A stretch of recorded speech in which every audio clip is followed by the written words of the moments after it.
육식, 비건, 그냥 취향이지. 과연 그럴까요? 요즘 트렌드로 부상 중인 비건. 소규모 스토어부터 대형 프랜차이즈까지 다양한 비건 옵션과 가공식품들을 내놓고 있는데요. 채식 인구는 10배 가까이 증가했고, 이렇게 식량 시장에서도 채식의 입지가 명백하게 늘어날 정도로 채식은 더 이상 소수의 취향이 아니게 되었습니다. 이 변화는 왜 일어나게 된 걸까요? 우선 비거니즘은 먹는 식생활뿐 아니라 입고 쓰는 생활까지 전반적으로 의미하는데요. 제가 비거니즘을 실천하는 이유는 여러 가지가 있어요. 첫 번째 환경, 두 번째 동물, 세 번째 건강으로 말할 수 있습니다.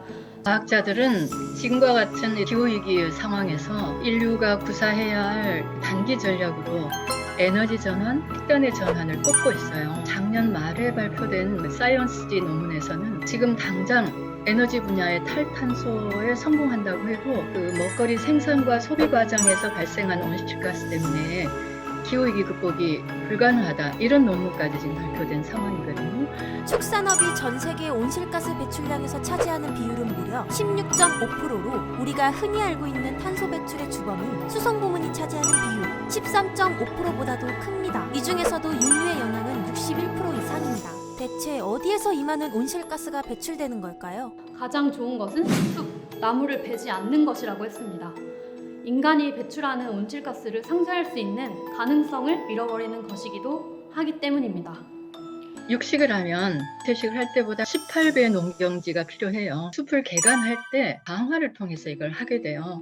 나무가 함유하고 있었던 탄소가 이 방화 과정에서 이산화탄소를 배출을 하고요. 블랙카본이라고 하는 물질이 발생을 하게 돼요. 그게 안데스 빙하를 덮고 또 남극 빙하를 덮는데 까만 것이기 때문에 이 해양열을 더 강력하게 흡수를 하게 돼요. 빙하가 급속히 녹게 되는 그 원인으로 지목이 되고 있어요. 그래서 화력 경작지가 만들어지잖아요. 뭐가 투여가 돼야 돼요? 비료. 만들어질 때 이산화탄소를 배출하고 토지에 뿌려지게 되면 아산화질소라고 하는 굉장히 또 강력한 온실가스를 발생을 하게 돼요. 축산업에서 가장 많이 배출되는 온실기체는 아산화질소와 메탄입니다. 메탄은 이산화탄소의 86배, 아산화질소는 256배, 더 큰 온실 효과를 발휘한다는 점이 중요합니다. 축산업의 영향이 나비효과처럼 뻗어나가는 한편에 육식산업에 해당하는 어업 역시 기후위기와 밀접한 연관이 있습니다. 공장식 축산이 점점 더 세계화되고 있습니다. 처음에는 일부였지만 지금은 좀 더 경제적이고 효율적인 방법으로 공장식 축산을 택하고 있습니다. 양식도 마찬가지라고 생각합니다. 인간이 내뿜는 온실가스의 100억 톤을 바다가 흡수해주고 있거든요. 근데 이렇게 바다가 탄소 흡수원으로 작동을 하려면 그 안에 있는 생명들이 무성하게 자라야 돼요. 그런데 큰 물고기의 90%가 이미 다 잡아먹혀버렸어요. 트롤어업이라고 하는 그 전 세계 바다의 50%에서 진행되고 있어요. 저인 방식 어선의 수초가 같이 파괴가 돼서 건져 올라오고 사무초도 올라오고 어마어마하게 많은 양의 탄소를 흡수하고 우리가 숨쉬는 한 50%가 바다에서 나온다 그러거든요.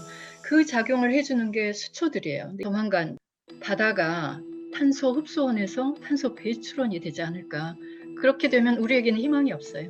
축산업이 이루어지는 농가에서는 메탄이 발생하는 동물의 오물과 배설물 등을 정화해서 배출하는 경우가 거의 없습니다. 항생제, 성장 촉진제 같은 화학물질로 자라온 동물의 몸에서 나온 배설물은 토양과 지하수를 그대로 오염시킵니다. 제가 본 왓더힐스라는 다큐멘터리에서 보면 집의 가격이 상대적으로 낮고 유색 인종이 사는 지역에 축산 농가가 집중되어 있었습니다. 오염된 토지 위에서 오염된 지하수를 먹고 생활하는 아이들을 포함한 주민들은 심각한 질병에 걸려 있었습니다. 우리가 똑같은 양의 단백질을 섭취할 때 소고기를 우리가 먹느냐 혹은 감자를 먹느냐에 따라서 물 소비량이 어마어마하게 차이가 나요. 사료 경작지에서 그런 담수뿐만 아니라 지하수까지 퍼 올려가지고 경작을 하기 때문에 미래 세대를 위해서 남겨놓아야 할 이 자원이 고갈되어 가고 있는 그런 상황이에요. 육식 1인분이 채식 22인분이라는 그런 연구 결과가 있어요. 소고기 1kg 생산할 때 사료 곡물이 7 내지 16kg이 들어가거든요. 왜곡된 식량 분배가 이어지게 되면 세계 기아는 앞으로 급증하게 될 거예요. 전 지구적으로 인구가 계속 증가하고 있고 식량 불평등이 극대화되고 있는 와중에 앞으로 기후변화가 더 극심해지게 되면 흉작의 영향으로 지금보다 더 곡물과 육류 가격이 상승하게 될 텐데요. 특히 한국은 사료 원료의 90% 이상을 수입에 의존하고 있기까지 합니다. 계속 이대로 가다간 앞으로의 식량 수급 감당은 더 어려워질 수밖에 없을 것입니다. 이미 세계 식량 가격 지수는 계속 상승하고 있습니다. 우리는 앞으로 어떻게 이 위기를 헤쳐나가야 할까요? 우선 자신의 식단과 생활에서 사용하는 물건이 어디에서 어떻게 오는지 관심을 갖는 것, 그리고 아는 것이 중요하다고 생각합니다. 한 사람의 완전한 채식보다 10사람의 불완전한 채식이 더 큰 영향을 준다는 말을 믿습니다. 가까운 지역에서 난 농작물을 먹는 것 또는 로컬 푸드에 관심을 갖는 것도 방법이 될 수 있습니다. 수송 과정에서 비롯된 온실가스 배출을 줄일 수 있습니다. 자신의 이웃과 지역에서 나고 생산되는 물건을 신뢰하는 것, 그리고 그를 이용해 생활할 수 있는 환경이 조성되어야 한다고 생각합니다. 건강에도 좋고 기후에도 좋은 그런 식단에 대한 지침이 있어요. 2030년까지 최소한 우리나라 기준으로 60%를 줄이지 않으면 1.5도 우리가 내다볼 수 없다. 연간 육류 소비량이 62kg이에요. 2030년에 한 24kg 정도로 줄어들어야 되거든요. 그러려면 개인의 노력만으로는 달성할 수가 없어요. 정부가 기후위기 대응이나 그린 뉴딜의 의제로 채식을 올려놓아야 돼요. 이런 채식과 같은 지속 가능한 먹거리가 저렴해서 접근 가능성이 높아지도록 인센티브 정책을 정부가 사용을 해야지 돼요.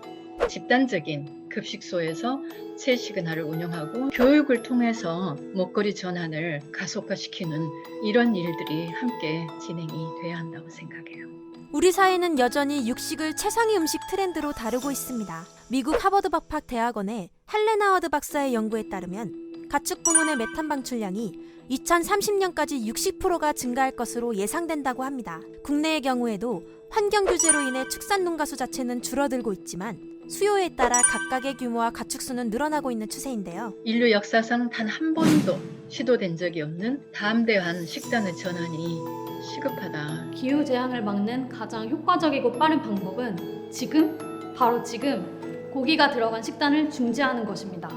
무엇보다 확실하고 중요한 온실가스 감축 방안, 지금 당장 시작하는 게 어떨까요?